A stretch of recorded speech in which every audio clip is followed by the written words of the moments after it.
The Perks of Being a Wallflower by Stephen Chbosky.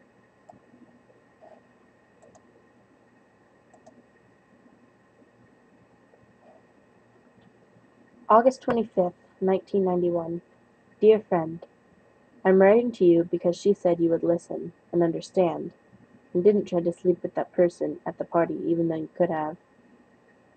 Please don't try to figure out who she is because then you might figure out who I am, and I really don't want you to do that. I will call people by different names or generic names because I don't want you to find me.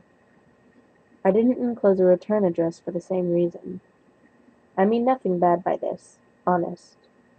I just need to know that someone out there listens and understands and doesn't try to sleep with people even if they could have.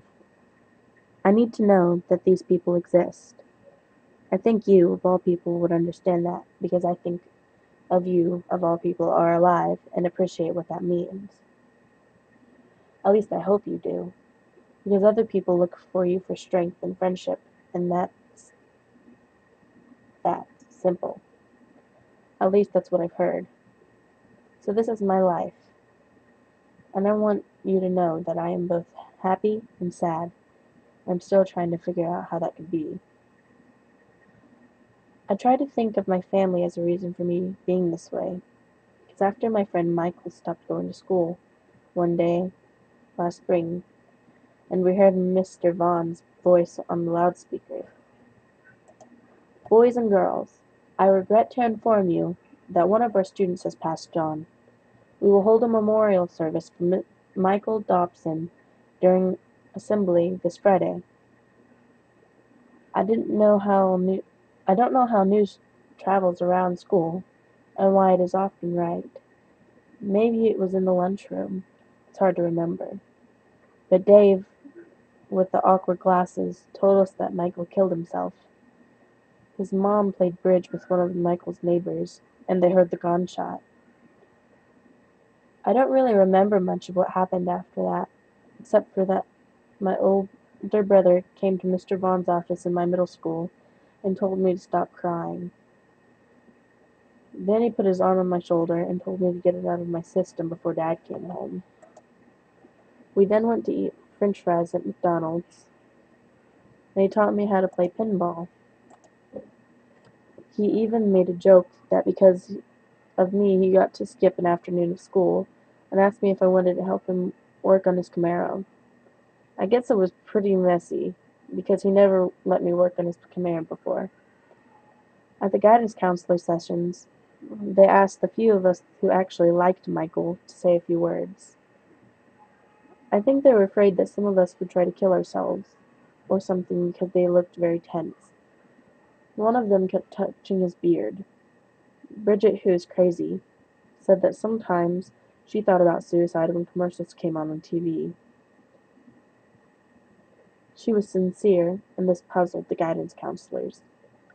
Carl, who was nice to everyone, said that he felt very sad, but could never kill himself because it was a sin. This one guidance counselor went through the whole group and finally came to me. What do you think, Charlie? What was so strange about this was the fact that I had never met this man because he was a specialist. And he knew my name even though I wasn't wearing a name tag like they do in open house. Well, I think that Michael was a nice guy, and I don't understand why he did it. And as much as I feel sad, I think that not knowing is what really bothers me. I just reread that, and it doesn't sound like how I talk, especially in that office because I was still crying. I never did stop crying. The counselor said that he suspected that Michael had problems at home and didn't feel like he had anyone to talk to. That's maybe why he felt all alone and killed himself. Then I started screaming at the guidance counselor that Michael could have talked to me, and I started crying even harder. He tried to calm me down by saying that he meant an adult, like a teacher or a guidance counselor, but it didn't work, and eventually my brother came by in the middle school in his Camaro to pick me up. For the rest of the school year, the teachers treated me differently and gave me better grades, even though I didn't get any smarter. To tell you the truth, I think I made them all nervous. Michael's funeral was strange because his father didn't cry, and 3 months later he left Michael's mom, at least according to Dave at lunchtime. I think about it sometimes. I wonder what went on in Michael's house around dinner and TV shows. Michael never left a note, or at least his parents didn't let anyone see it. Maybe it was problems at home. I wish I knew. It might make me miss him more, clearly. It might have made me sad since. One thing I do know is that it makes me wonder if I have problems at home. But it seems to me that a lot of other people have it a lot worse. Like when my sister's first boyfriend started going around with another girl, and my sister started crying for the whole weekend. My dad said, "There are other people who have it a lot worse." And my mom was quiet. And that was that. A month later, my sister met another boy and started playing at Happy Records again. And my dad kept working, and my mom kept sweeping, and my brother kept fixing his Camaro. That is, until he left for college at the beginning of the summer. He's playing football for Penn State, but he needs the summer to get his grades right to play football. I don't think that there is a favorite kid in our family. There are three of us, and I am the youngest. My brother is the oldest. He's very good at football and likes his car. My sister is very pretty and mean to boys, and she is in the middle. I get straight A's now, like my sister, and that is why they leave me alone. My mom cries a lot during TV programs. My dad works a lot and is an honest man. My Aunt Helen used to say that my dad was going to be too proud to have a midlife crisis. It took me until around now to understand what she meant by that, because he just turned 40 and nothing has changed. My Aunt Helen was my favorite person in the whole world. She was my mom's sister.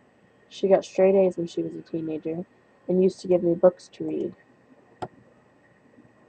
My father said that the books were a little too old for me, but I liked them, so he just shrugged and let me read.